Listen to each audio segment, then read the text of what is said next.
Merci d'avoir accepté de participer au congrès Vers l'amour conscient organisé par l'Université de l'amour. Je voudrais dire juste quelques mots à votre sujet et je vous invite à compléter ensuite. Vous êtes psychiatre de formation, de métier, et puis vous avez exercé assez longtemps à l'hôpital. Et puis, à un moment donné, vous avez souhaité vous tourner vers d'autres formes de thérapie et vous avez suivi une formation très complète à l'hypnose et ensuite à l'EMDR. Et au fil de toutes ces années, vous avez été confronté très fréquemment à des patients qui étaient victimes d'abus sexuels et ainsi qu'à des patients qui avaient du mal à gérer la question du deuil, d'un deuil en particulier, j'imagine.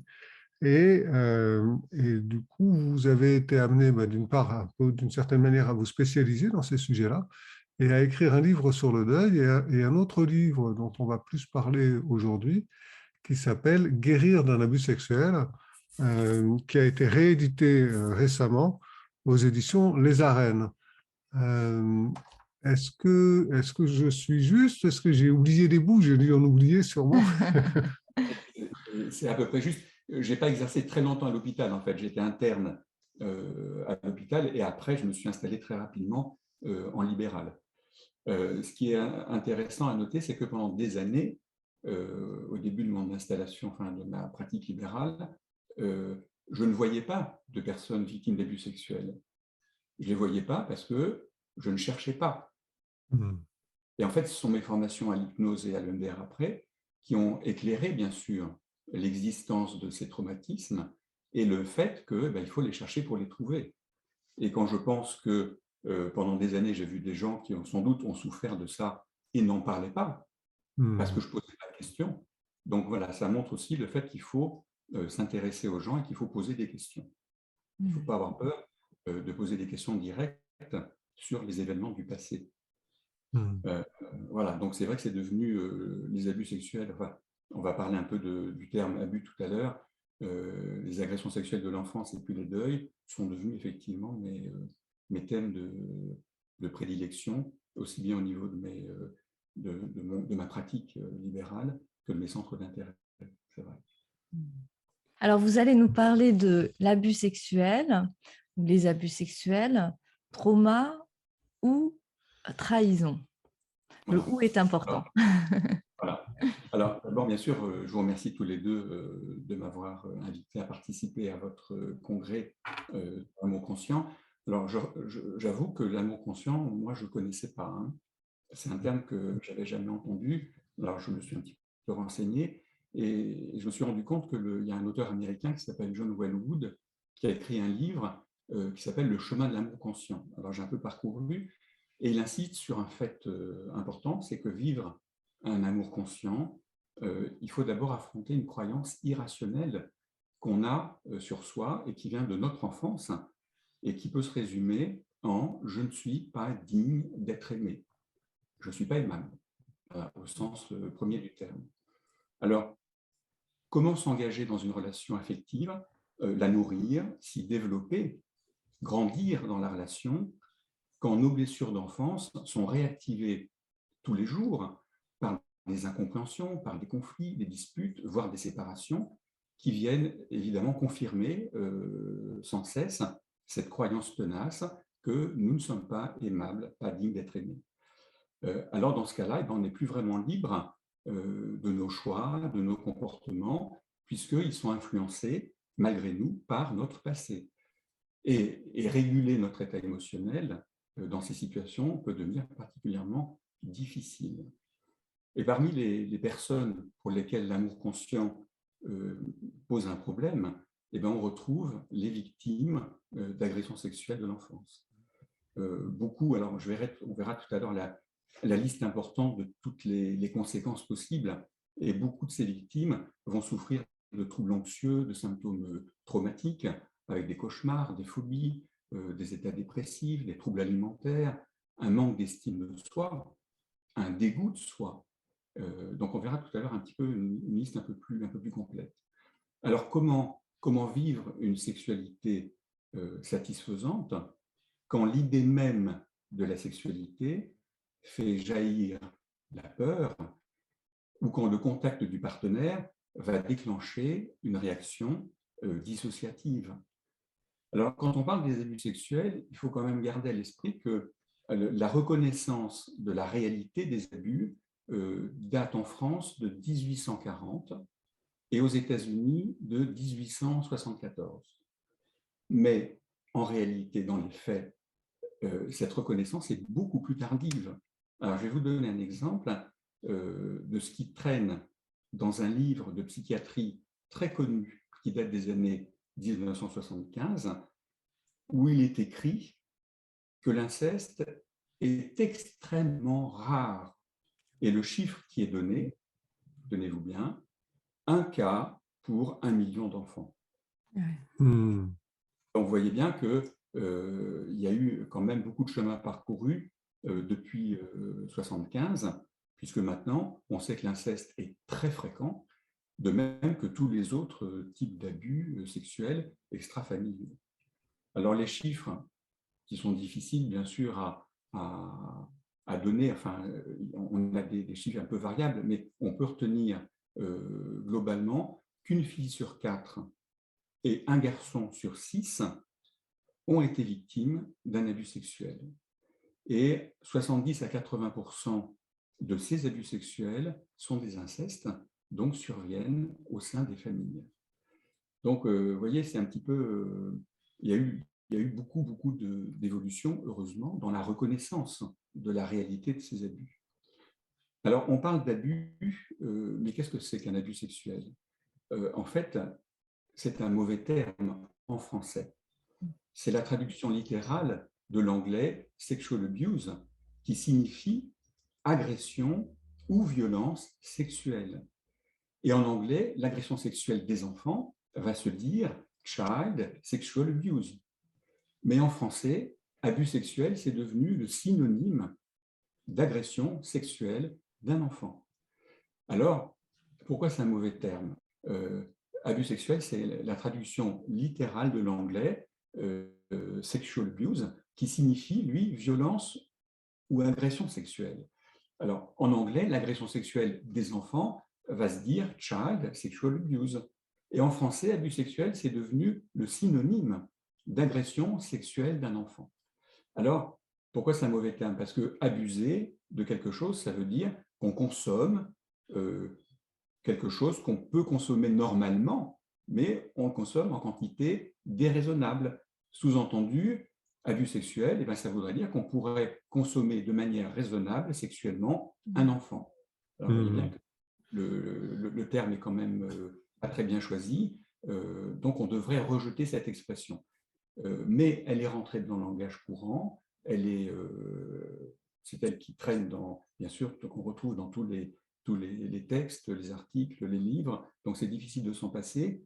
Et puis d'autre part, on peut aussi souligner que le verbe abuser, quand on l'utilise à la forme transitive directe, eh bien ça signifie tromper, duper. Alors oui, l'enfant abusé est un enfant trompé, dupé par l'adulte. Donc, pour cette raison également, on va garder le terme d'abus sexuel. Et puis, il y a aussi, on verra tout à l'heure, le fait que l'abus sexuel, si on parle d'agression sexuelle, l'abus sexuel n'est pas toujours une agression. Donc, on va y revenir tout à l'heure. Alors, en termes de définition, on peut donner, je vais vous donner 2 définitions de ce que c'est qu'un abus sexuel.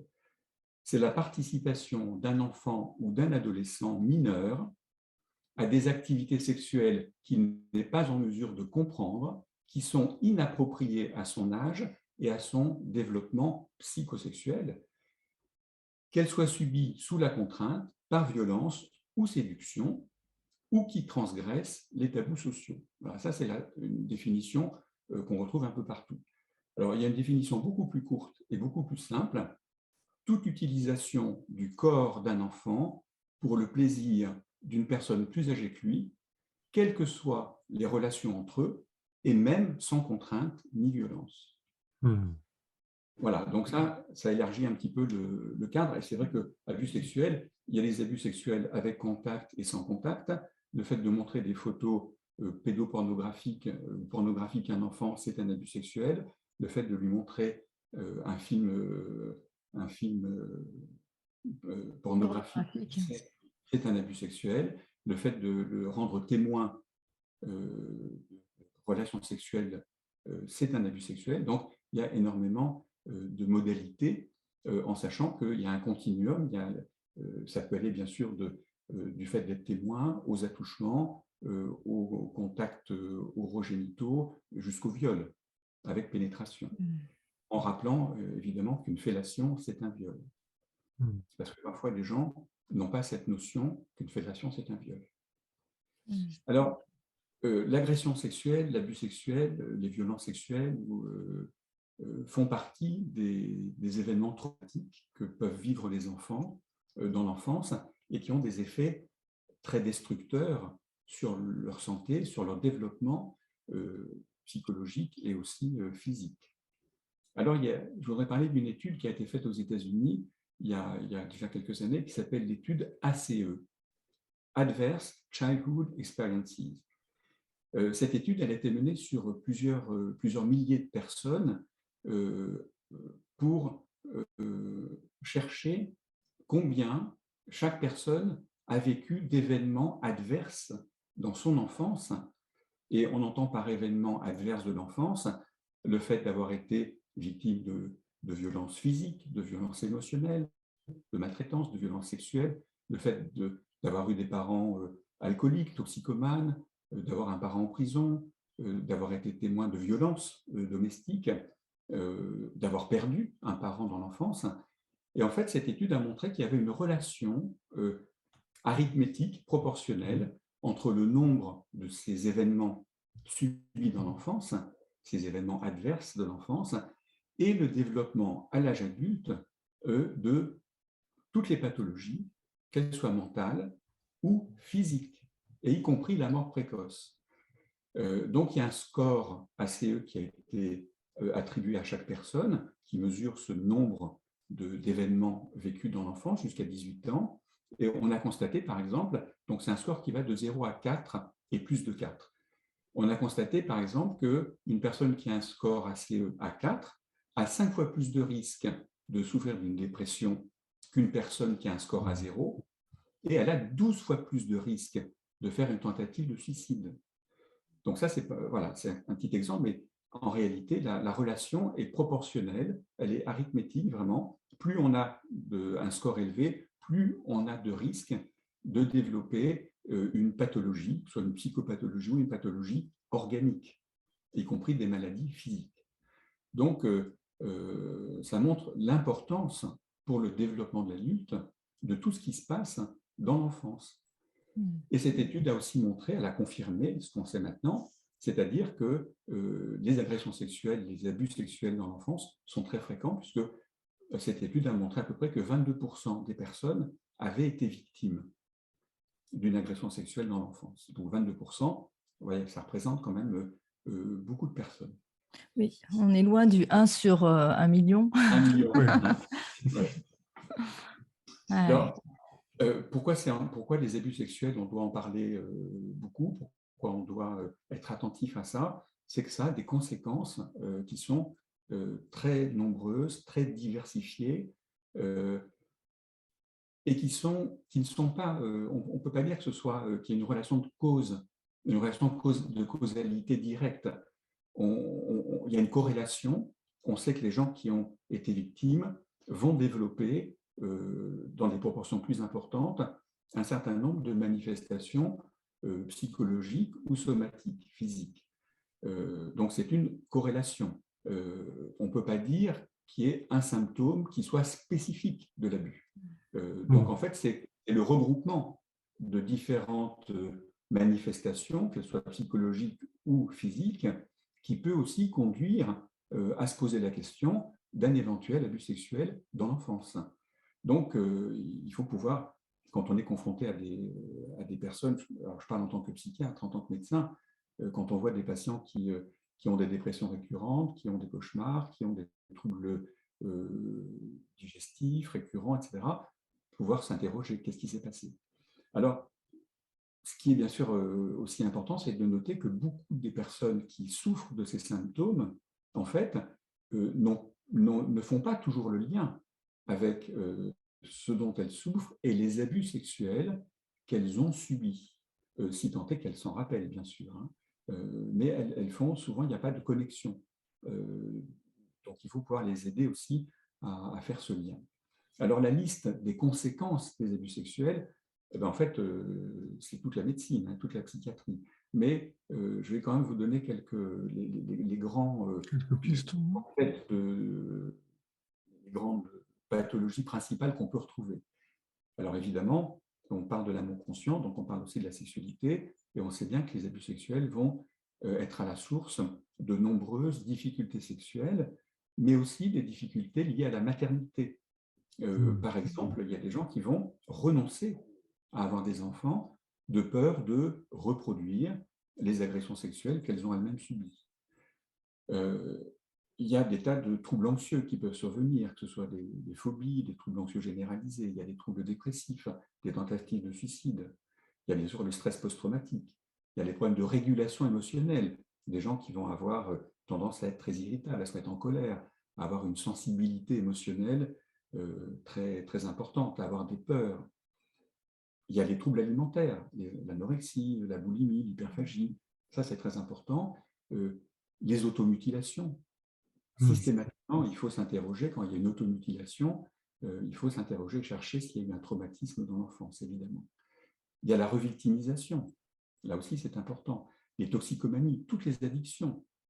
Et puis bien sûr, la mauvaise estime de soi, la culpabilité, la honte, la méfiance vis-à-vis des autres, tous les troubles dissociatifs. Alors ça, le domaine de la dissociation, c'est un domaine très vaste, très intéressant, mais assez complexe. Il y a des troubles de la personnalité, et par exemple, le trouble de la personnalité borderline, on pense maintenant que c'est un stress, un syndrome de stress post-traumatique, mais complexe. Donc, il y a des chevauchements entre les troubles de la personnalité et des conséquences post-traumatiques. Il y a les TOC, les troubles obsessionnels compulsifs aussi. Il y a toutes les difficultés relationnelles, professionnelles, scolaires, tous les troubles du comportement. Donc, vous voyez, déjà sur le plan psychologique, la liste est importante. Mais il y a aussi des conséquences qui sont physiques. Alors, les conséquences physiques, c'est les maux de tête, par exemple, les troubles digestifs. Quand on a quelqu'un qui a un côlon irritable, avec des douleurs intestinales chroniques, il y a des troubles urinaires à type d'incontinence ou de rétention urinaire. Il y a cette fameuse fibromyalgie qui donne des douleurs un peu diffuses et généralisées, le syndrome de fatigue chronique, qui est très fréquent aussi, les problèmes dentaires, parce que les gens qui ont eu des abus ne sont pas prêts souvent à ouvrir la bouche, parce que c'est très intime, et donc ils ne font pas les soins, et ils ont des problèmes, des complications dentaires qui vont s'accumuler. Il y a toutes les douleurs chroniques qu'on n'arrive pas à expliquer sur le plan médical. Il y a l'endométriose aussi, on en parlait il y a quelques jours, c'était la journée de l'endométriose, je crois. Donc c'est aussi une pathologie qui pourra orienter vers la recherche d'un abus sexuel. Alors, quand on parle d'abus sexuel, on parle de traumatisme. Alors, je vais essayer de vous décrire un petit peu une situation traumatique et qu'est-ce qui se passe quand on est exposé à une situation traumatique. Alors, je ne vais pas prendre l'exemple d'un abus sexuel, je vais prendre un exemple un petit peu plus détendant. Je vais vous parler d'une gazelle dans une savane au Kenya qui est en train de manger. Alors, une gazelle, c'est un animal assez frêle. Elle mange et puis soudain, elle se fige et elle se met à l'affût parce qu'elle a senti la présence d'un guépard, un prédateur. Donc, une menace potentielle a été identifiée par la gazelle. Elle s'immobilise et son attention et son orientation sont focalisées sur le prédateur. En fait, l'animal cesse de se déplacer pour éviter d'être détecté et pour mieux localiser le prédateur et pouvoir planifier sa fuite. Donc ça, c'est la première étape. Alors évidemment, si le guépard se rapproche, la gazelle, elle n'est pas vraiment en état de combattre. Donc, qu'est-ce qu'elle va faire? Eh bien, elle va fuir. Elle fuit pour échapper à son prédateur. Mais le guépard, qui est un animal qui court vite, va se rapprocher de la gazelle et va la renverser d'un coup de patte. Et alors, qu'est-ce qui se passe à ce moment-là? Eh bien, la gazelle, elle va tomber et elle va s'immobiliser dans une posture qu'on appelle l'immobilité tonique. Elle reste immobile, mais ses muscles sont contractés. S'installe alors une anesthésie, une analgésie, et elle est incapable d'émettre le moindre son. Elle peut sembler morte, insensible à la douleur, mais en réalité, elle est pleine de peur et intérieurement, elle est très alerte. Son cerveau fonctionne. Son cœur bat très vite et sa tension artérielle augmente. Et à ce stade, sa mémoire reste tout à fait intacte parce qu'elle aura besoin de mémoriser ce qui se passe si elle survit pour pouvoir tirer profit de son expérience. Donc, elle a besoin de mémoriser. Alors ça, c'est le stade de l'immobilité tonique. Mais si la mort se rapproche un peu plus, elle va tomber dans un état de dissociation, c'est-à-dire que la raideur musculaire va se transformer en flaccidité, donc elle fait le mort. Son cœur ralentit, sa respiration ralentit, sa pression artérielle ralentit, elle mime, elle fait comme si elle était morte, et son cerveau, là, va commencer à fonctionner beaucoup moins bien. Toutes les émotions vont être engourdies et la mémoire va devenir défaillante. C'est ce qu'on va appeler l'étape de soumission.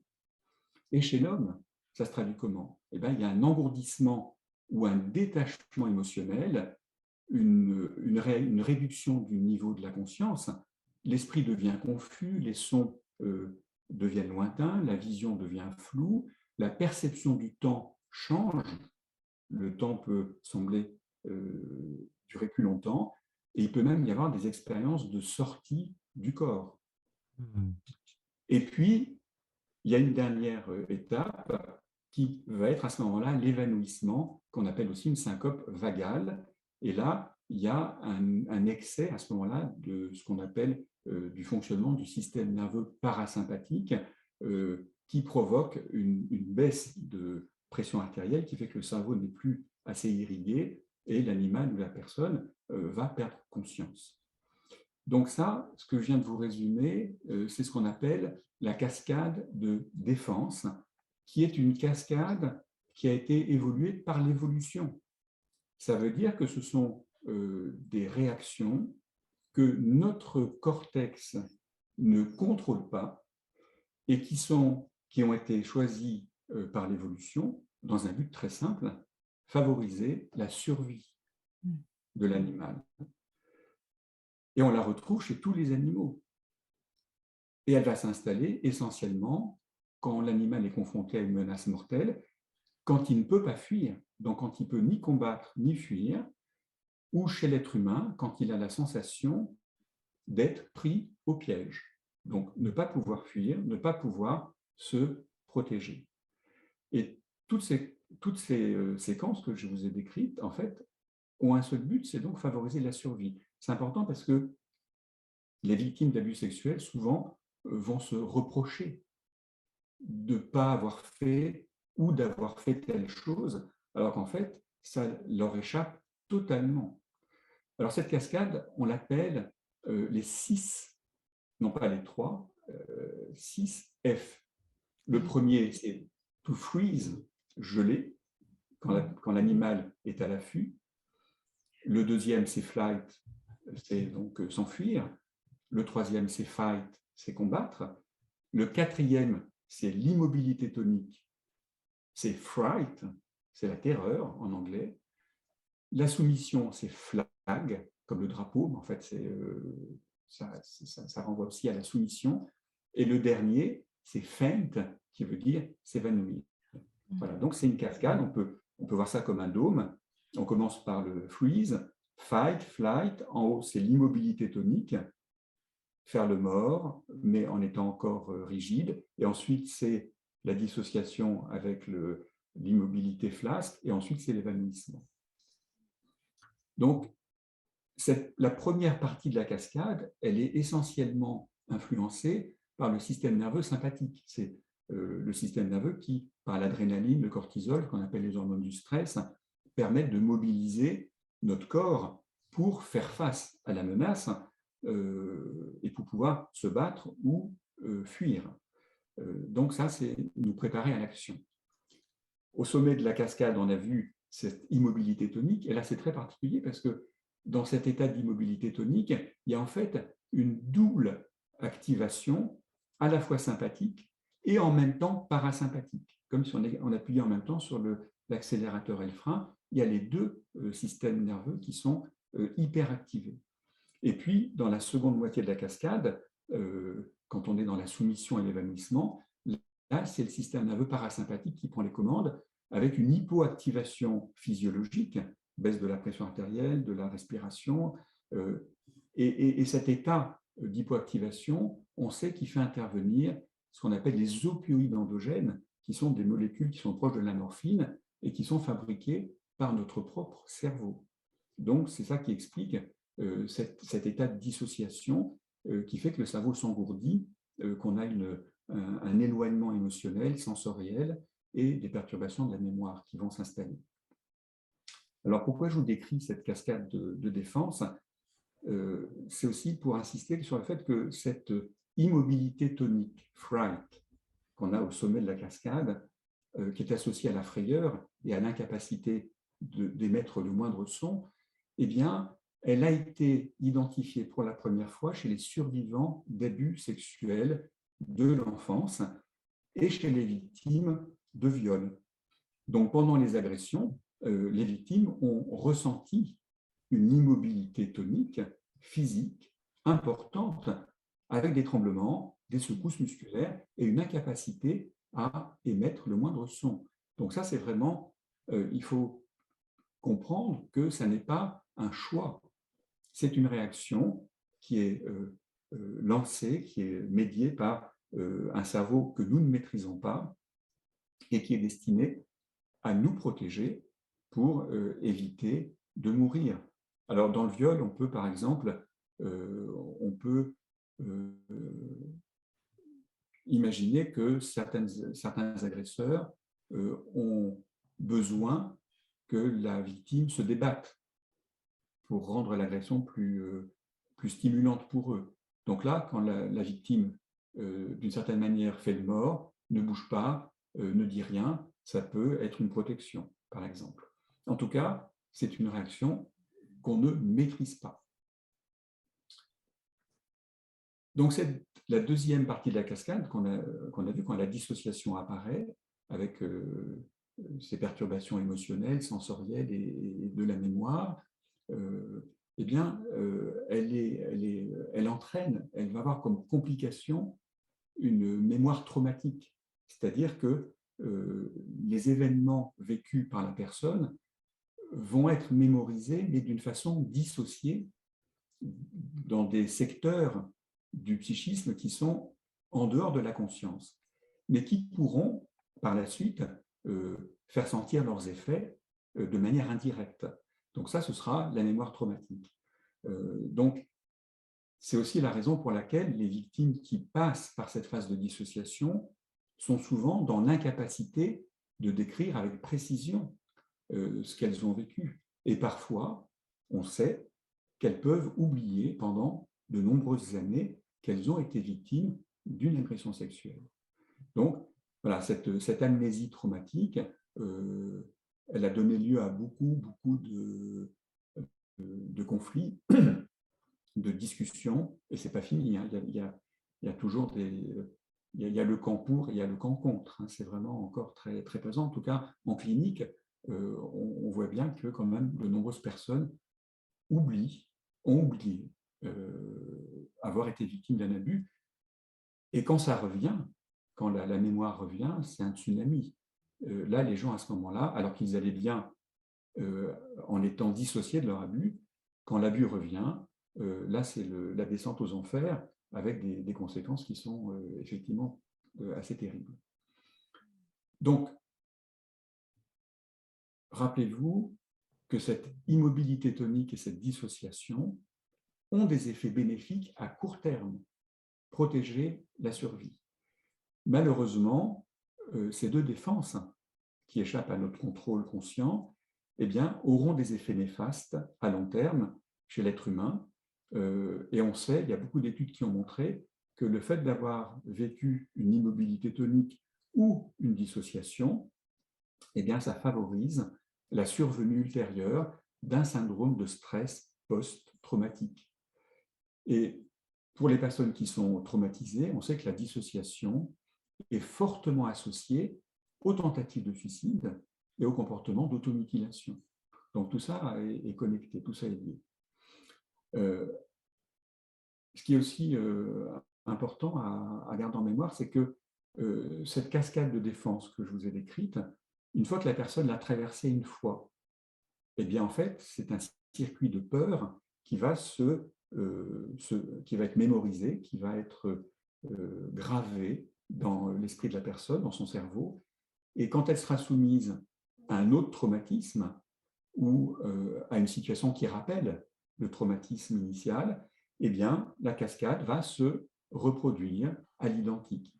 Donc, si la première fois, ça a été jusqu'à une dissociation ou jusqu'à un évanouissement, eh bien, lors d'un traumatisme ultérieur ou d'une situation qui évoquera le traumatisme, eh bien, la même cascade va se reproduire et aboutira aux mêmes effets.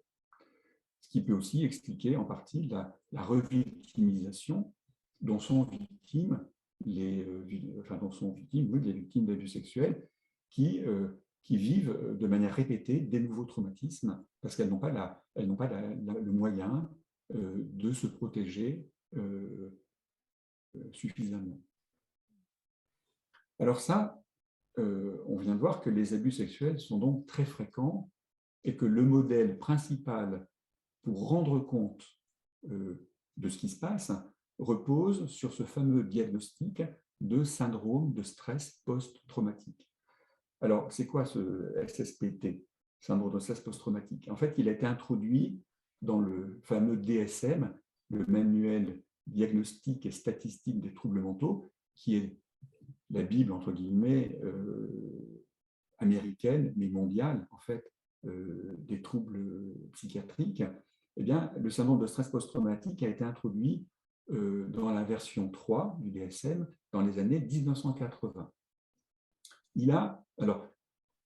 L'introduction du syndrome de stress post-traumatique a beaucoup à voir avec les vétérans de la guerre du Vietnam et des autres guerres après, et ça a permis la reconnaissance de ces manifestations post-traumatiques chez les victimes, les vétérans, qui n'étaient pas du tout reconnus auparavant.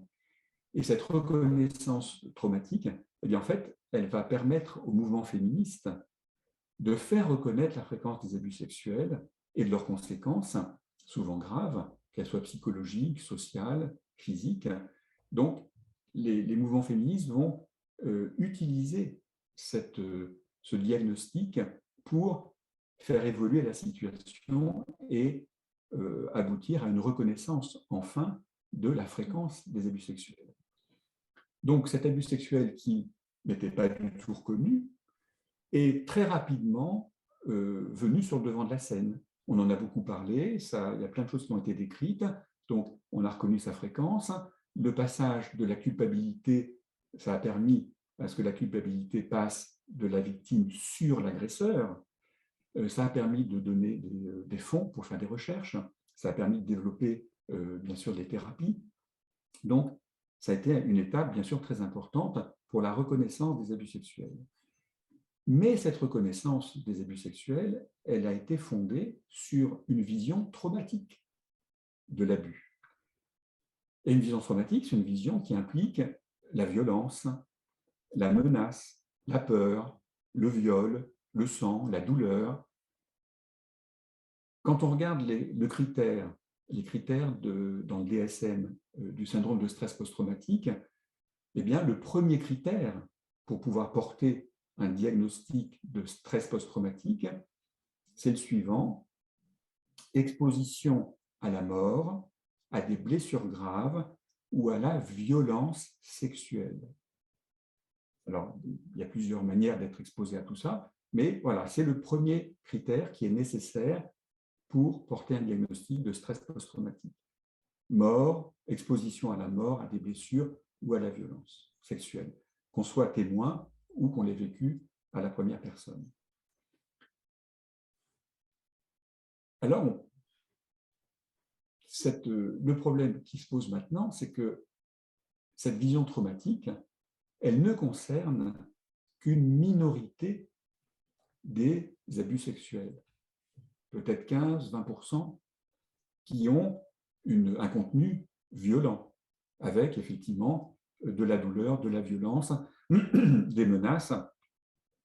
Donc là, c'est manifestement traumatique. Mais la majorité des abus sexuels de l'enfance sont commises par un proche de l'enfant, une personne que l'enfant aime, apprécie, admire, en qui il a confiance. Alors c'est qui? Un parent, un ami, un voisin, un enseignant, un médecin, un entraîneur sportif, un prêtre, et puis d'autres encore. Et ces abus sexuels, en fait, se déroulent sans violence, et parfois même avec douceur et récompense. Les victimes peuvent même ressentir des sensations corporelles agréables, ce qui sera source après d'une profonde culpabilité, et elles reconnaissent elles-mêmes qu'il n'y a pas eu de violence, ça n'a pas été traumatique au moment même où l'abus a eu lieu. En fait, l'enfant, quand il subit ça, il ne comprend pas vraiment la nature de ce qu'on lui demande. Il a l'impression, lui, de ressentir, de recevoir de l'attention, de l'amour. Alors bien sûr, il va se sentir souvent confus. Il sait bien qu'il y a quelque chose qui n'est pas normal. Il perçoit qu'il se passe quelque chose qui le rend confus. On lui demande de ne rien dire, de garder ça secret. On lui donne des cadeaux, on le félicite, etc. Donc ça veut dire que l'enfant va être amené à participer à l'abus, sans violence, sans menace, sans contrainte, en tout cas sans contrainte physique. Alors, observez ce que vous pouvez ressentir quand je vous dis ça. Qu'est-ce que ça génère en vous quand je vous dis que la participation de l'enfant, elle est courante? Est-ce que vous ressentez en vous une révolte? Mais non, ce n'est pas possible. Un rejet, un déni? Peut-être, parce que c'est difficile à entendre que l'enfant a pu participer. Alors, les enfants ne dévoilent pas les abus, ils n'en parlent pas, soit parce qu'effectivement, on a pu les menacer, mais on a pu aussi leur demander simplement de ne pas en parler, ou ils n'en parlent pas parce qu'ils savent qu'il y a quelque chose qui est bizarre, qui n'est pas normal, ils se demandent même s'ils seront crus, ou s'ils ne vont pas en fait être punis, ou si, bon. Donc, en fait, ils n'en parlent pas et ce silence va pouvoir perdurer des années et des années. Alors, comment comprendre que de tels événements, de tels abus qui se produisent sans violence peuvent produire de telles conséquences dévastatrices, dramatiques dans la vie des victimes plus tard? Donc, ça sous-entendrait que le modèle traumatique, avec cette cascade de défense, ne peut pas rendre compte de tout ce qui se passe. Donc, l'enfant n'est pas traumatisé au moment des abus. Il devient traumatisé plus tard. Alors, plus tard, c'est quand il se rend compte, quand il devient préadolescent ou adolescent, que ce qu'il a vécu n'est pas normal, bien sûr, mais qu'il a été trahi, qu'il a été manipulé par une personne qu'il aimait et en qui il avait confiance. Il requalifie, en fait, ultérieurement, quand il grandit, il va requalifier ce qu'il a vécu comme une agression sexuelle. Avant, c'était quelque chose qui n'avait pas de nom. Il y avait quelque chose qui était bizarre, qui était flou, qui était confusionnant, mais l'enfant n'avait pas conscience au moment des faits qu'il était en train de subir une agression sexuelle. Il n'en devient conscient que quand il a les connaissances nécessaires et le développement cognitif, psychosexuel, qui lui permet de comprendre que ce qu'il a vécu, c'est une agression sexuelle, une manipulation volontaire, consciente de la part d'un adulte pour obtenir son plaisir sexuel. Donc, il requalifie ce qu'il a vécu en agression. La perception de ce qu'il a vécu change complètement. Et quand il y repense adulte, alors l'abus devient clairement pour lui une agression, une expérience sexuelle inappropriée, mauvaise. Et à ce moment-là, apparaissent le choc, le dégoût, la peur qui s'installe. Et à partir de ce moment, de cette prise de conscience, eh bien, l'expérience devient traumatisante et commence à produire ces effets délétères qu'on a vus.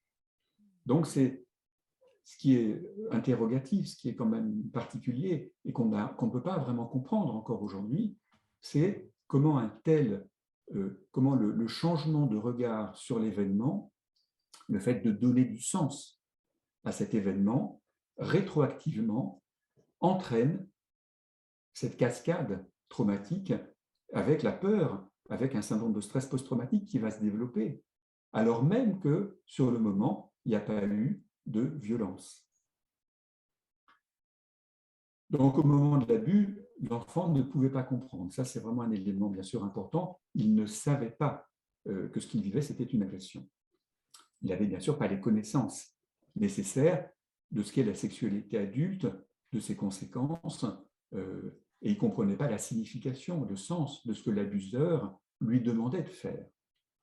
Mais l'abus n'était pas marqué par une surcharge émotionnelle, de la peur, un sentiment de danger ou une peur de mourir, non. Donc là, le principal moteur de cette traumatisation à retardement, en fait, c'est la conscience d'avoir été trahi, c'est la trahison. L'abus n'était pas un accident, il est le résultat direct d'une intention malveillante et volontaire d'un autre être humain.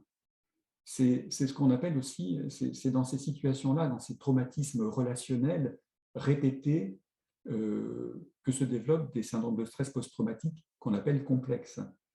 Le syndrome de stress post-traumatique simple, c'est par exemple quand on a un accident de voiture unique, quand on est agressé dans la rue une fois ou violé une fois, on aura éventuellement, mais pas toujours, un stress post-traumatique simple. Par contre, dans les situations de traumatisme relationnel ou les situations de guerre, donc les situations de traumatisme qui durent, qui vont être prolongées, la torture, les violences sexuelles de l'enfance, l'inceste, ça donne des stress post-traumatiques complexes. C'est-à-dire qu'en plus vont apparaître des problématiques émotionnelles importantes, des problèmes de dissociation, des problèmes relationnels avec les gens, enfin, tout un ensemble de symptômes qui viennent se rajouter au tableau du stress post-traumatique simple. Alors, cette trahison que la victime peut ressentir, elle va dépendre de deux variables principales. C'est d'abord la proximité de la victime avec son agresseur, donc la confiance qu'il avait en lui et le degré d'affection qu'il avait pour lui. Et puis, la deuxième variable qui intervient, c'est l'impression d'avoir été manipulée émotionnellement par l'agresseur. En fait, la victime se rend compte qu'elle s'est faite avoir. Donc, ce qu'on retrouve dans les études, ce que montrent aussi les études, c'est que, contrairement à ce qu'on peut penser, c'est que plus l'abus est violent, plus l'abus est traumatique, moins la victime va se sentir trahie.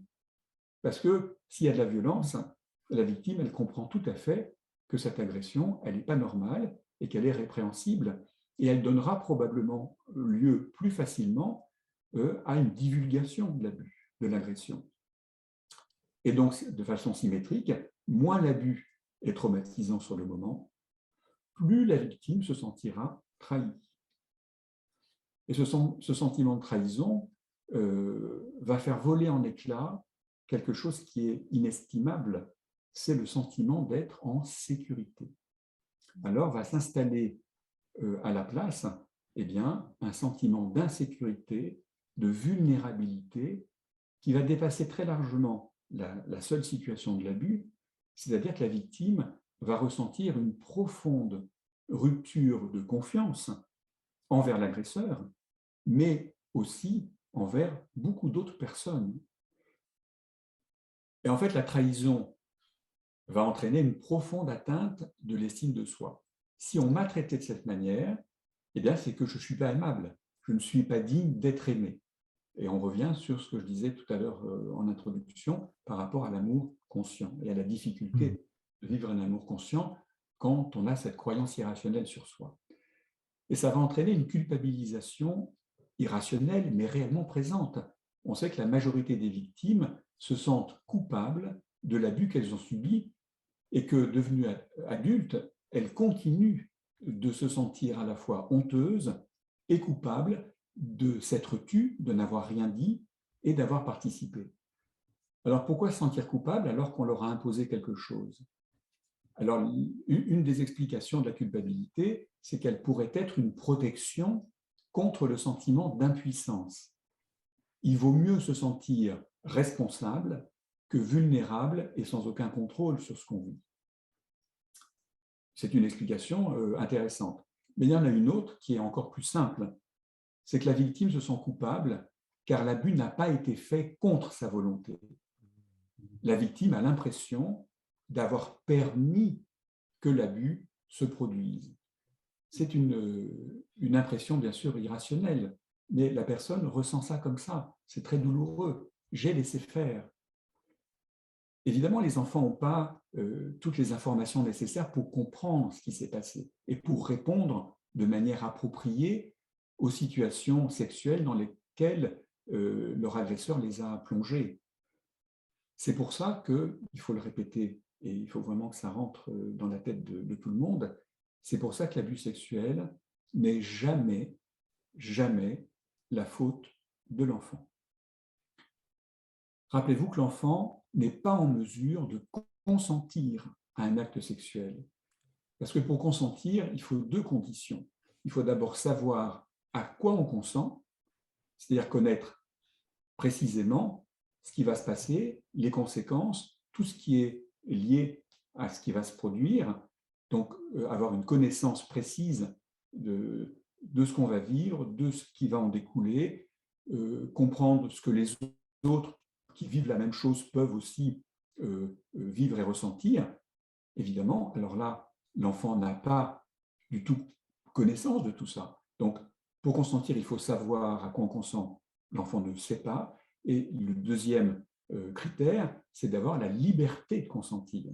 Or, un enfant n'a pas la liberté de consentir. Il est dépendant. Il n'a pas la liberté juridiquement, il n'a pas la liberté émotionnellement, socialement. L'enfant, il est dépendant de l'adulte. Et donc, l'enfant ne remplit aucune de ces deux conditions. C'est pour ça que l'abus sexuel doit être considéré comme quelque chose de mauvais pour l'enfant, parce qu'il ne peut pas consentir. Parce qu'il y a des gens qui vont dire « mais oui, mais l'enfant, il peut avoir du plaisir dans l'abus sexuel. On peut lui apprendre des choses, c'est un apprentissage. » Ça, c'est un discours qu'on entend chez les pédophiles. On va lui apprendre la sexualité, c'est une étape importante. Alors oui, bien sûr, l'abus sexuel peut ne pas être violent, ne pas être douloureux, etc. Donc, le seul critère, la seule raison principale pour dire qu'un abus sexuel doit être interdit, c'est que l'enfant ne peut pas consentir. Alors ça, c'est vraiment un élément qui seul suffit à affirmer que l'abus sexuel n'est jamais la faute de l'enfant. Alors, de nombreuses victimes croient qu'elles auraient pu éviter ce qui est arrivé. Et des victimes croient que d'autres enfants eux ont évité que les autres, ils ont su faire arrêter l'abus. Donc, bien sûr, ils se trompent parce qu'ils ne savent pas. Et plus la victime pense qu'elle aurait pu éviter l'abus, évidemment, plus elle se sent coupable. Et le modèle de l'abus sexuel comme traumatisme, qui implique la peur, la force, la menace, qui décrit l'abus comme une expérience terrifiante qui se déroule contre la volonté de l'enfant, eh bien, on voit bien que ce modèle traumatique, on le retrouve partout, dans les films, dans les livres, dans les sites Internet, qui assurent sans cesse aux victimes qu'elles n'avaient aucun contrôle, qu'elles étaient totalement impuissantes.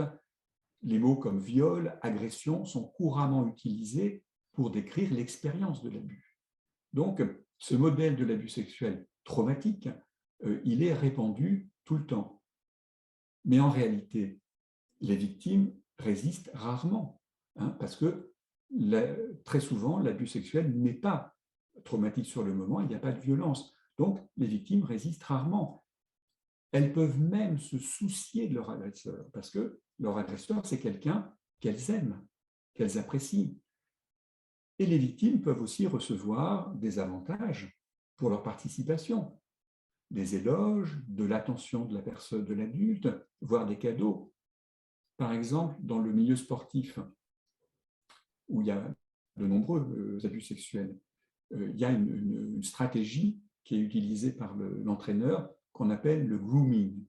Le grooming, en fait, c'est toute une stratégie d'approche qui va faire que l'entraîneur va focaliser son attention sur 2 ou 3 enfants, les valoriser, leur apporter un certain nombre de bénéfices que n'ont pas les autres sportifs. Donc petit à petit, il crée toute une relation fusionnelle, de dépendance, de cadeaux, de comportements spécifiques pour faire exister, pour vraiment porter l'attention sur l'enfant. Et ça peut durer des mois, des années, et un jour, boum, c'est le passage à l'acte et l'agression sexuelle qui surgit. Donc, voilà, l'enfant va être entraîné dans une relation qu'il ne maîtrise pas, bien sûr, et dont seul l'adulte est responsable. Et donc, ce que vivent la plupart des adultes, des victimes, des enfants, ça ressemble donc pas du tout à ce qui est véhiculé par ce modèle traumatique. Alors, le problème, la difficulté, c'est que chaque victime pense que toutes les autres victimes ont subi une expérience traumatique, telle qu'elle est décrite par le modèle véhiculé par la société actuellement. Donc, si une victime qui a vécu une relation, un abus sexuel sans violence, où elle s'est laissée manipuler, se dit que les autres victimes, elles ont vécu quelque chose de traumatique, de douloureux, de pénible, eh bien évidemment, cette victime va se considérer comme étant coupable. Cette différence qu'elle suppose va renforcer son sentiment qu'elle a fait quelque chose de mal, ou peut-être même pire, qu'il y a quelque chose en elle qui ne va pas, qui tourne pas rond, qu'elle n'est pas normale. Donc elle va se sentir très différente de la plupart des autres victimes. Et ça va entretenir ce qu'on va voir tout à l'heure et qu'on appelle la stigmatisation. Et malheureusement, bien sûr, eh bien, la plupart des gens dans la population générale ne savent pas que ce type d'abus sans violence existe et qu'il est même très répandu.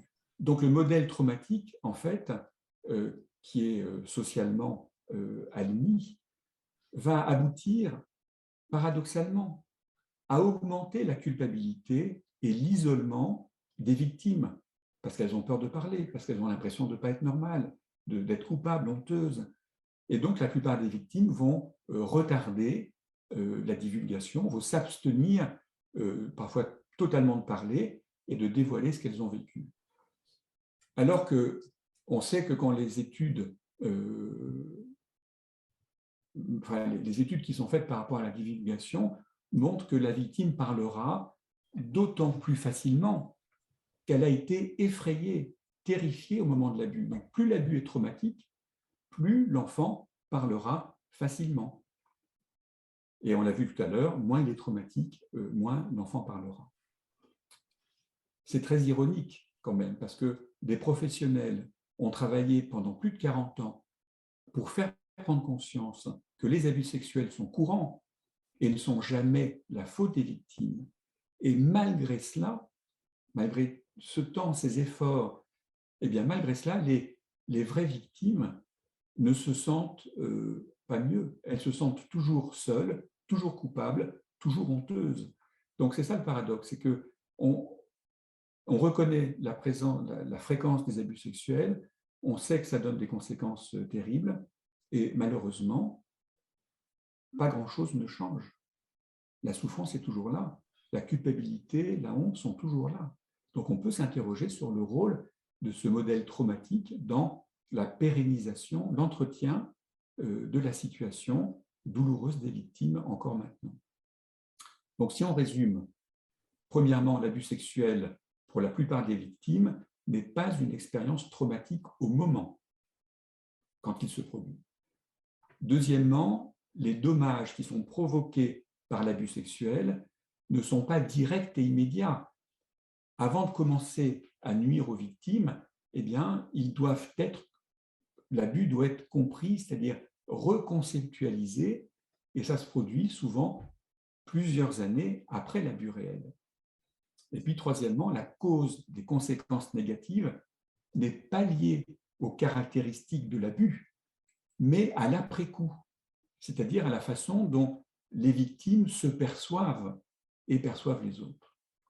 Donc, les victimes continuent de se sentir seules, toujours coupables, isolées, honteuses, et ce sont ces émotions-là qui, en fait, pourraient provoquer les conséquences psychologiques qu'on vient de voir, et non pas le prétendu traumatisme.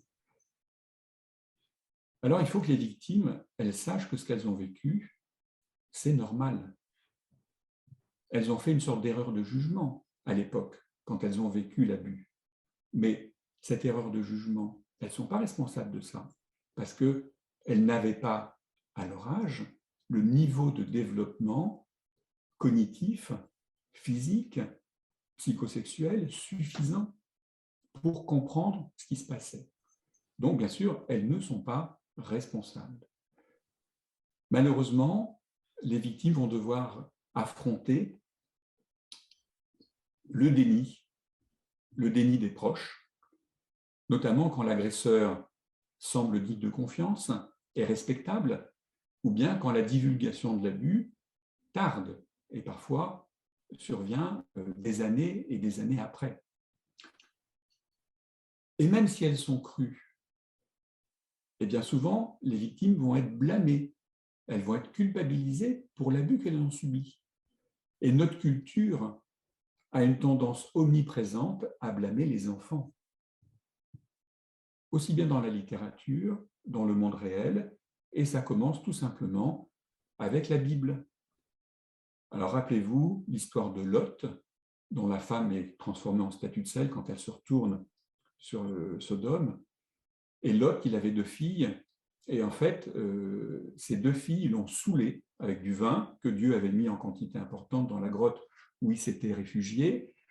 Ces 2 filles l'ont saoulé pour avoir des relations sexuelles avec lui, ayant peur de ne pas trouver d'homme pour pouvoir avoir des enfants.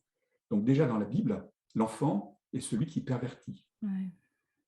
Dans la littérature, Lolita de Nabokov, avec les expériences sexuelles d'un homme d'âge mûr avec une jeune fille, eh bien, il est écrit « c'est elle qui m'a séduit ». Voilà, donc on retrouve cette propension à considérer l'enfant comme étant responsable de ce qu'il va subir. Donc, cette tendance à blâmer, à culpabiliser les victimes, ça a été l'un des principaux moteurs du mouvement social que les féministes et les défenseurs de la protection de l'enfance ont lancé dans les années 70. Malheureusement, cette tendance à blâmer les victimes, elle est encore très présente. Alors, par exemple, on a lu des récits d'abus sexuels à des gens, et bien sûr, ces différentes personnes, 12% seulement ont considéré que l'agresseur était le seul responsable. Ça veut dire que tous les autres ont réparti la culpabilité entre l'agresseur et l'enfant. Alors évidemment, il y a un certain nombre de questions que les gens posent et qui montrent bien comment la culpabilité de l'enfant est bien ancrée. Par exemple, pourquoi l'enfant n'a pas dit non? Pourquoi ça s'est produit plusieurs fois? Pourquoi il y est retourné? Pourquoi l'enfant n'en a parlé à personne juste après que l'abus se soit produit? Pourquoi l'enfant a-t-il continué à s'intéresser à son agresseur? Voilà, donc ça, ce sont des questions qu'on peut entendre très facilement et qui dénotent bien ce doute. Ah oui, mais l'enfant, il était bien pour quelque chose quand même. Et puis, il y a une troisième chose, à part le déni et la culpabilité, et bien en fait, c'est aussi la minimisation. On a une tendance courante à minimiser l'importance de l'abus sexuel et de ses conséquences. Surtout, justement, quand il n'y a pas de force, ni d'agression, ni de violence. Ce n'est pas si grave que ça. Et en fait, pour certaines victimes, le pire, ce n'est pas l'abus en lui-même, parce qu'il n'y a pas de violence, il n'y a pas de douleur. Le pire, c'est la réaction des autres. Plus les victimes sont crues, plus elles reçoivent de l'attention, de l'empathie, de la bienveillance, et bien moins les conséquences psychologiques sont graves. Et dans ce soutien que les victimes doivent absolument recevoir, le soutien de la mère apparaît comme celui qui est primordial, prépondérant. Et le manque de soutien de la part des personnes qui s'occupent de l'enfant va être vraiment très dommageable, parce que l'enfant, quand il parle, quand il arrive à dire, ou l'adulte, quand il arrive à dire ce qu'il a vécu, il n'a besoin que d'une seule chose, en fait, c'est qu'on lui dise « oui, je te crois ». Voilà. Donc, vous voyez, depuis 40 ans, on décrit l'abus sexuel comme une expérience traumatisante. Les gens ont des fausses idées sur ce sujet. Et en mettant en avant le traumatisme, eh bien, en fait, les professionnels de la santé mentale aboutissent à quelque chose qui est complètement contre-productif, c'est-à-dire qu'on favorise le déni, la culpabilisation et la minimisation. Donc, c'est très dommage. Alors, pour finir, je vais vous citer quand même un modèle qui permet de comprendre toutes les situations d'abus sexuels. Et c'est un modèle qui contient 4 facteurs, et c'est un professeur américain de sociologie qui a consacré sa carrière aux agressions sexuelles de l'enfance, qui s'appelle David Finkelhor, qui a beaucoup travaillé là-dessus, et donc il a élaboré un modèle qui comprend 4 facteurs. Le premier, c'est ce qu'il a appelé la sexualisation traumatique. Alors en fait, ce terme va désigner les perturbations des émotions et des comportements sexuels de l'enfant quand on lui impose une sexualité qui est inadaptée à son âge et à son niveau de développement. Alors, l'abus sexuel est souvent présenté à l'enfant par l'abuseur comme une façon de lui montrer son amour. Alors, une confusion va s'installer chez l'enfant quant au rôle de la sexualité dans les relations affectives. Si l'enfant a appris à recevoir de l'affection en échange de comportements sexuels pendant un certain temps, eh bien, il peut en arriver à croire que c'est une manière normale de donner et d'obtenir de l'affection. Il apprend ainsi à utiliser le comportement sexuel comme un moyen de satisfaire ses besoins et de les exprimer. Et puis, il y a certaines parties du corps de l'enfant qui peuvent devenir fétichisées du fait de l'attention que l'agresseur va leur porter. L'enfant va acquérir des idées fausses sur ce que c'est que le comportement sexuel, sur ce que c'est que la moralité, à cause de ce que l'abuseur va lui transmettre, lui dire. Et puis, les enfants victimes d'abus sexuels peuvent avoir des comportements sexualisés compulsifs. Par exemple, la masturbation ou certains jeux sexuels. Ils peuvent s'intéresser à la sexualité d'une façon manifestement inadaptée à leur âge. Par exemple, ce sont des enfants qui vont chercher à avoir en classe des relations sexuelles ou des relations orogénitales avec leurs camarades, ou ils vont même les agresser sexuellement dans leur classe ou des enfants plus jeunes. Donc, bien sûr, il y a aussi le fait que la sexualité de l'enfant peut être traumatisée à cause de souvenirs effrayants dans le cadre des agressions sexuelles traumatiques. Donc là, bien sûr, il y aura une intégration de souvenirs traumatiques qui vont perturber la sexualité future de la personne. Et puis, on sait aussi que cette sexualisation traumatique, elle va être d'autant plus forte que l'agresseur va obtenir de l'enfant sa participation active ou du plaisir. Voilà. Donc là, on revient sur cette culpabilité, ces aspects qui vont entretenir la culpabilité de la victime. Le deuxième facteur, c'est ce qu'il a appelé la stigmatisation. Alors, le fait d'être stigmatisé, c'est le fait d'être différent des autres. L'agresseur peut très bien reprocher à l'enfant, déjà, de l'avoir séduit. L'enfant lui-même peut arriver à croire qu'il y a quelque chose en lui qui ne va pas, que quelque chose de très différent des autres enfants existe, qui explique qu'il a été choisi par l'agresseur. Il peut prendre conscience que les autres enfants ne vivent pas les mêmes expériences abusives. Et puis la stigmatisation, elle est associée à la honte, la culpabilité et la conviction d'être mauvais, d'être sans valeur. Excusez-moi, j'ai un petit chat dans la gorge. Donc l'enfant qui se sent si différent des autres, eh bien, il va perdre son estime de lui-même et il peut même aller jusqu'à avoir le sentiment, l'impression qu'il est monstrueux. Ça va le conduire à s'isoler, à se renfermer sur lui-même. Donc, stigmatisation. Troisième facteur important, c'est l'impuissance. On a vu que l'enfant ressentait un sentiment de vulnérabilité. Il n'a plus le contrôle sur son environnement, ni sur ce qui lui arrive. Son espace corporel est envahi, ses limites corporelles sont parfois violées. Il est dans l'incapacité de se défendre et de faire cesser l'abus, et il a peur de ne pas être cru s'il parle.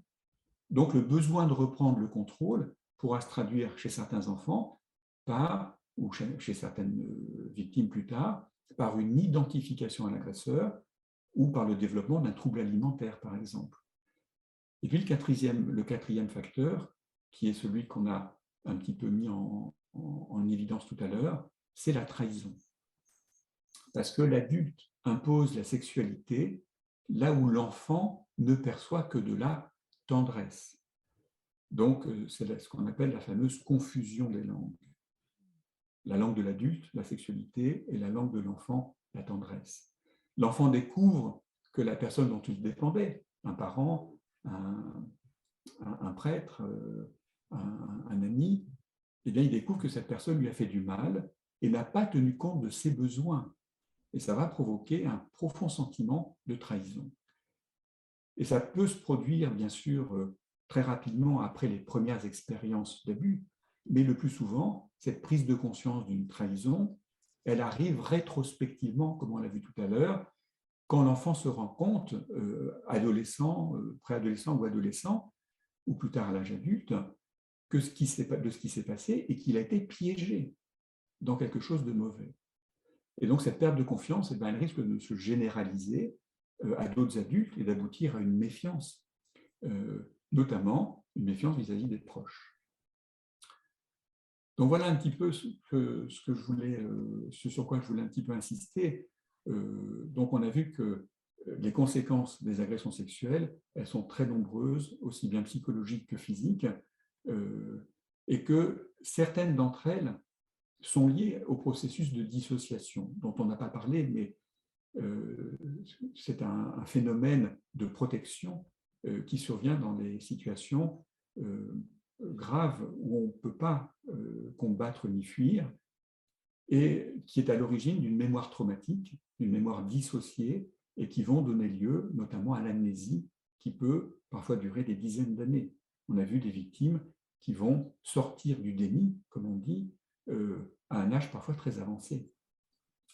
On a vu que les victimes se reprochent souvent leur réaction ou leur absence de réaction, mais elles doivent bien comprendre qu'elles se reprochent souvent d'avoir eu des réactions normales, automatiques, façonnées par l'évolution et pour augmenter leurs chances de survie, quand l'abus a été traumatique.